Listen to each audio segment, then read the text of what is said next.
All right, let's start today with a countdown that I've wanted to do for a long time and didn't really know how to structure it correctly, and I wanted to make sure I was pretty definitive on my list of top 50, and I wanted to start it with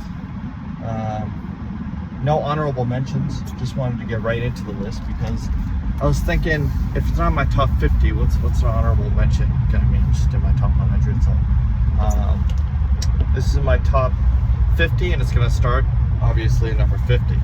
So my list has changed quite a bit over the years. What ranks really important, and certain games have really gone down the list. Meaning, towards the bottom half. So it's going to be closer to 50, and some games aren't even on my list anymore. That really comes down to a lot of these multiplayer games that I had a lot of fondness towards. They're not on my list anymore, so that's like Gears of War. Even though I put thousands of hours into it, it's my favorite multiplayer. It's one of my favorite multiplayer games, if not my favorite one. It's either been surpassed as far as quality goes, so that memory is a little tarnished because it was only a multiplayer game. So memories mean a lot to me, but can I even play it today, and does it strike the same as today? And with Gears of War, I was able to play it again on the PC when it just got re-released, and I'm so much different now. I don't have the time to get really good at it, and it just kind of doesn't hit the same when you're not talking to friends and you're not hanging out. That was like the most important part to me, is to play with other people and have that community around it. So now that that's not there, it just doesn't hit the same. It just doesn't hit the same. So that's a big one that's not on my top 50 anymore, and that's Gears of War 1. So a little spoiler. So yeah, let's start it with a game that is multiplayer, and the reason that this surpasses Gears of War is because this was my first multiplayer game online that I ever played, that I remember playing, and that's Return to Castle Wolfenstein for the PC. This game came out, I believe, in 2001, somewhere around that. Created by Raven, if I remember correctly, and I actually played it not too long ago, and it was a lot of fun. I'm not really a big first-person shooter guy, or maybe I used to be with Perfect Dark and Halo and a lot of these other games, but Returning Castle Wolfenstein, I remember just sneaking on my dad's computer, and he let me use it, but there's a lot of times where I was like, man, I really want to play Return to Castle Wolfenstein, and I was hot garbage at it, but it was really cool with the quick knife and really good maps, and the callouts in that game were really cool, and it just really gave me an atmosphere of kind of a really good blend of shooting. It was quick, not too quick, and it had really good weapon placements. Just a really good multiplayer game. I think you can still play today with the servers, and I think I ran it. I played a few matches online, but it's hard to find people nowadays. So, and again, I don't really play multiplayer games anymore, so still on my list, but I don't see this one really lasting on my top 50. With newer games kind of being these single player experiences, that's what I aim for. Multiplayer games are being shuffled out of the top 50 for obvious reasons. So number 49 is Mercenaries for the original Xbox. I still remember getting this, I believe, on Christmas Day, and it was the second year that we had our Xbox. So if I remember correct, maybe 2004 or 2005 that we got Mercenaries. I'm gonna go with 2004. I think we got it the year it came out. And man, this game was so cool. This game, I remember first playing it, and I never had Grand Theft Auto. I wasn't allowed to play it. And the only other game that I had that was like an open world was Hit and Run Simpsons. So Mercenaries was really the first game that I remember that had that Grand Theft Auto feeling. And it was all open world, and you had the 52 card deck of bounties placed on North Koreans. And it was such a cool game. I remember messing around in that game so much, using the cheat codes and just having a blast with Mercenaries, playing it a lot, and having no clue that if you got so far into the game, you unlocked the other portion of the map. And I spent like an hour trying to destroy the main bridge in the second map, and eventually I did destroy it. You can't destroy it. Again, I didn't look up anything, so I didn't even know if you could, but I just kept on shooting at it. And eventually it got destroyed. But yeah, since it's my first kind of Grand Theft Auto-esque experience, I think any of those type of games really resonate. And with my wife, Vice City really resonated, and I had a lot of fun with that too. But I didn't play it when I was growing up, so I had a lot of fun with my wife though. She loves Vice City. So number 48 is Splinter Cell Conviction. I played Chaos Theory, and I liked it a lot, but I think I was too young to understand it. I know that might sound kind of stupid. I think you can understand any game, really, at any age. Arguably, your mind works pretty good when you're younger. But Chaos Theory was slow and methodical, and I think if I played it nowadays, I think it would rank higher than Conviction. But I can play Conviction maybe junior, senior year of high school, and I played it with one of my friends. I don't talk to him anymore, but I played with one of my friends back in the day. We played the whole co-op campaign, and it was so much fun. That co-op campaign, you could see that it created a lot of these formulas that are around today. I think when my buddy was bringing up A Way Out, I had a lot of reminiscence of Splinter Cell Conviction. Again, I never played A Way Out, but when he was explaining it to me, I was like, some of the plot twists and all that, it reminded me of Conviction. So, obviously not a double. There's so many points that aren't. But Conviction's co-op, if you haven't played it, I would recommend playing it. I think it would still hold up today. And the single player was really good too. Again, I remember we would yell Navy SEALs when we went into combat. We were younger, you could really just bum rush the enemy. And in older Splinter Cells, I don't think you could do that unless you were pretty good at the game and you're landing headshots pretty fluently. So Splinter Cell Conviction was so much fun. I got the DLC. I played a lot of that game,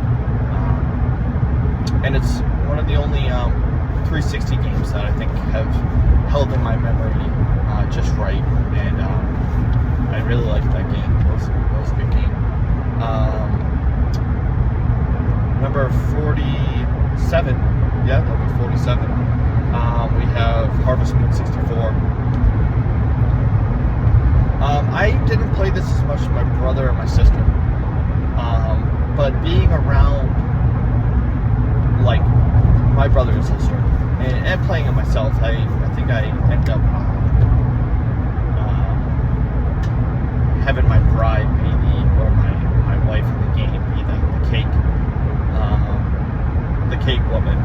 And I still think that's true today. I think I love my baked goods. And that was just, that's funny that that's who I married. It makes sense. I love my sweets and all that. But Harvest Moon 64 was just really good. It was a really good game. I remember losing hours in that game doing building attachments to the house. And, it could probably be called bare bones today. But I'd still rather play Harvest Moon 64 than Stardew. I'm not a huge pixel art guy. Something changed in me that it's weird. I used to be able to do it really well, but just straight up pixel graphics, I have a harder time now. They need something, more fluidness to them. Like I was playing Suikoden 2 and 1, the remakes, and it's hard when the characters don't have as much fluidity, and there's something about Suikoden 2 that just didn't hit me. I wish it did, but I just couldn't get into it. It kind of makes me sad because I know a lot of people love that game, and I have nothing bad to say about it, but I just couldn't get into it. And Stardew Valley is probably the same way. It's a very engrossing game, and I don't think it's for me, but my brother loves it. I think that came from Harvest Moon 64, but I really like Harvest Moon 64. Probably wouldn't play today, but for all those memories, sharing it with my brother and sister, those games are always going to be special to me. So Harvest Moon 64. Number 46 is Mario Party 2. Mario Party 2 was really good. It's my favorite Mario Party. I think it had the right amount of mystery attached to the fact that it had really good mini games, and obviously you had the costumes. I played this a lot with my brother and sister and all my friends. It's always the one that we would choose when we had the option. You know, we had 1, 2, 3, 4, and those were the ones we really chose from. Other than that, I didn't really care for the other ones. And I don't really care for Mario Party now. I played it recently. It was weird. But Mario Party 2 is always a blast to play. I think that it doesn't hold your hand as much as the other ones, and I like that. You know, even as a kid, I think losing, it felt like you lost sometimes to the CPU because they were so good, and you would have to team up against them. And you know, I like the roulette ideas of Mario Party 2. So number 45 is Time Splitters 2. Yeah, Time Splitters 2 is a lot of fun. You know, sometimes I blank out because I'm like, oh man, that game's really good too. So sometimes during these lists, I'm like, look at a game and I'm like, what about this other one? So I don't think with all these videos, I think it's hard to have a concrete list, but yeah, I think that Time Splitters 2 hit around that multiplayer co-op shooting that all my friends and my siblings had. So whenever we had a friend over, or you know, all play together, I would always have friends over. Like sometimes, like usually like 4 or 5 at a time, and then other occasions I would have like 10. Not even birthdays, just like random occasions. So I would always have friends over my house.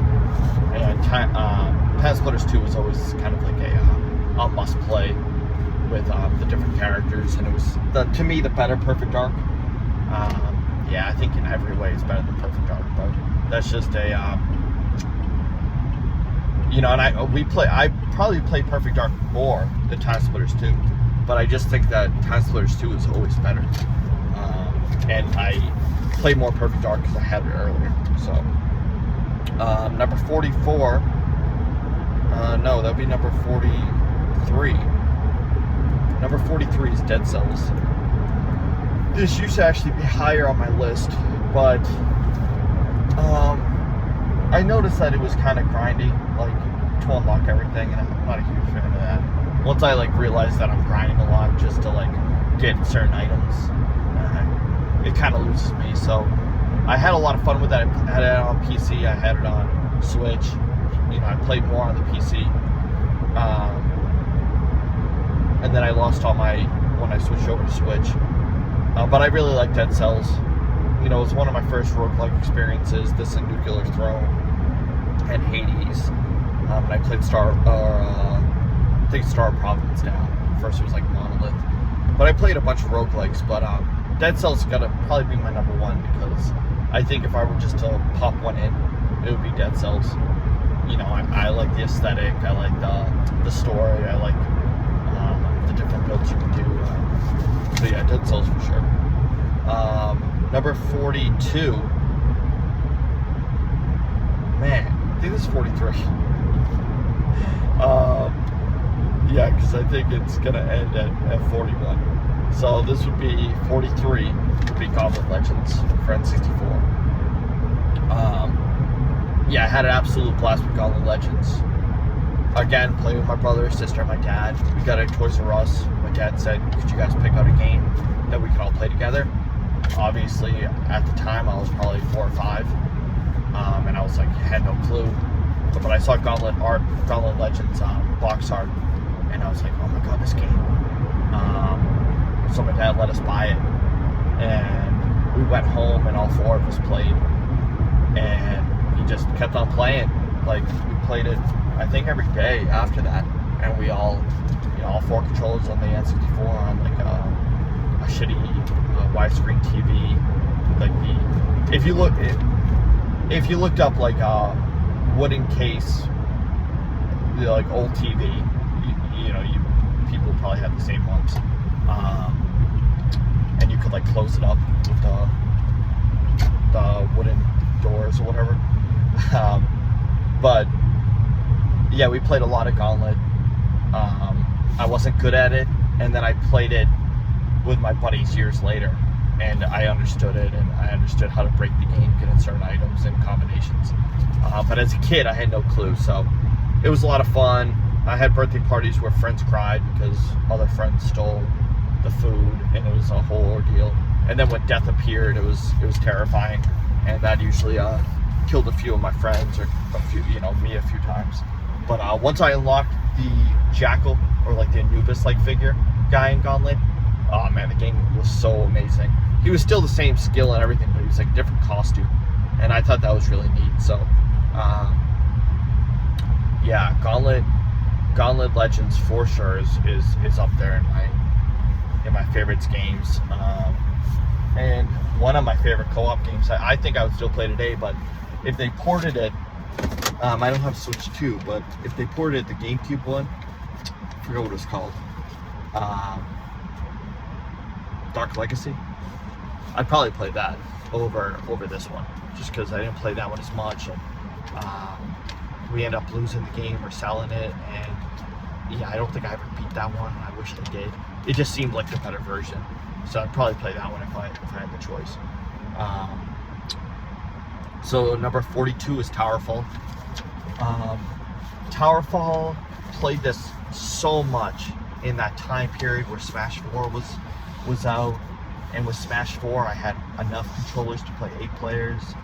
I had 3DS's and the Wii U pad, so we had to pull out all the stops, but we were able to play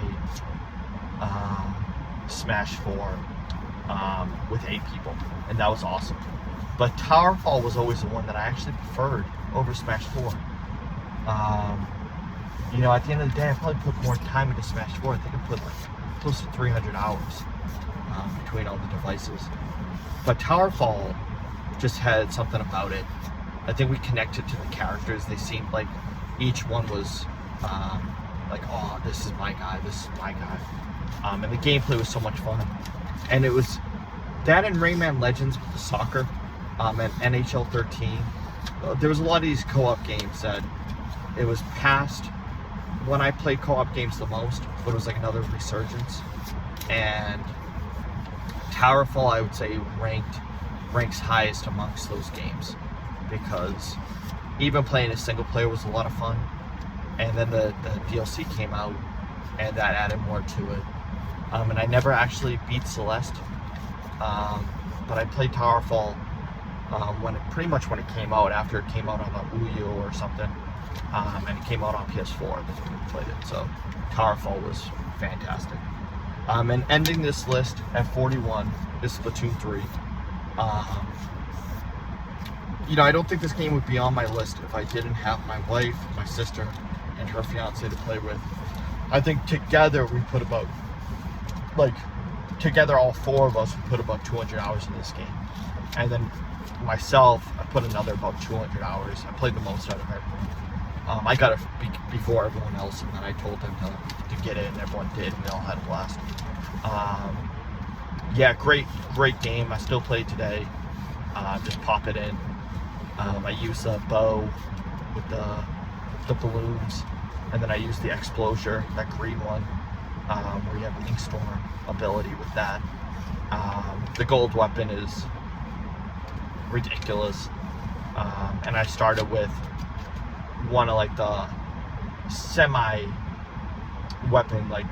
range weapons, and it had the tri-shot, the one that had the lasers that would track people. And that got me into the game, that weapon. But I love the maps. I don't think any ability is cheap. There'd be times where I was like, oh my god, and then I realized that there's a counter to everything. Very well developed game. Splatfest was always fun to play with everyone. And when you have 4 people and you're all on the same team, it really works out to be like, oh man, like again, me and my sister, you know, have that sibling, like that bond to where we can kind of predict what each other does and our play styles. So, and then my wife, I love her because she just rolls around with the, with the roller, and she ended up getting pretty good. I remember at first she didn't know how to play, but she loved the painting aspect, and then she actually got pretty good at the game. So that was cool to see. And Mike, my sister's fiance, never plays games. He's not a gamer, but he ended up getting a Switch and getting that game, and he ended up being pretty damn good for not being a gamer, and he was pretty good. We were all like 30, besides my wife. So, we're probably too old to be playing that game, but when you all have the same system, it's hard to all have the same system and have time to play. And Splatoon worked really well for our schedules, and you can play a match in 3 minutes. Stellar game. Yeah, so that ends this part of the list, and tomorrow I'll grab a 40, a 31, and so on. And yeah, thanks for listening, and we'll see you next time.